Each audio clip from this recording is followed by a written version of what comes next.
In a day and age where you see a lot of people on social media platforms showing their success, it kind of makes you feel low about yourself, especially if these individuals are much younger than you. For example, I'm an 18-year-old and I've seen plenty of people who are much younger than me, 15, 16, 17, who have made substantial amounts of money that I would never even imagine making in my life. And the crazy part is it brings my mentality down. As much as I would like to say that I don't want to compare myself to someone else, and mind you, I'm not a person that generally compares myself to a lot of people, but it always makes you wonder. So at one point I did realize this factor, and then I started changing my life, giving it my all, and basically trying to pursue different things to eventually make it. And I know someday this might happen, but there's always that factor of anxiety. Will this ever happen? Because mind you, success depends on luck. Some people might be able to make it easy, some people might be able to make it harder,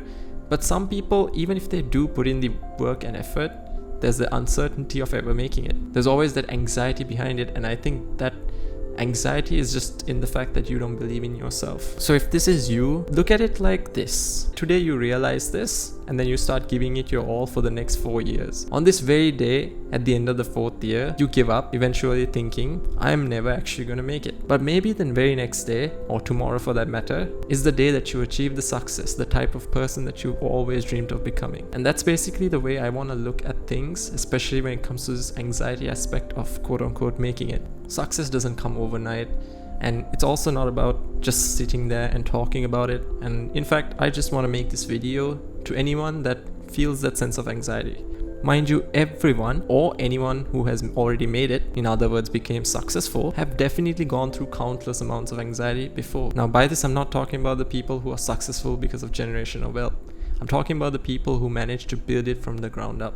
Even if nobody believes in you, you should always believe in yourself. And just believing in yourself doesn't really put the pieces into place. You need to put in the work in order to put the pieces into place, and eventually you're going to find a full built Lego set. Again, to anyone that's young, don't worry about someone being younger than you. There's always going to be anxiety within you. More than to anyone else, this is a message to myself. The anxiety is always going to be there, and sometimes I go to extents of, having to quote-unquote unalive myself because of the anxiety that fills inside me with the fact that I have yet not made it, especially because by nature I have anxiety problems. So I believe that definitely does some sort of contribution to it, but eventually I know it will all be okay, and someday we will make it. I believe in you, and I probably believe in myself too now that I'm saying this. So yeah, I hope you will get to exactly where you want it to be in your life, as long as you put in the work.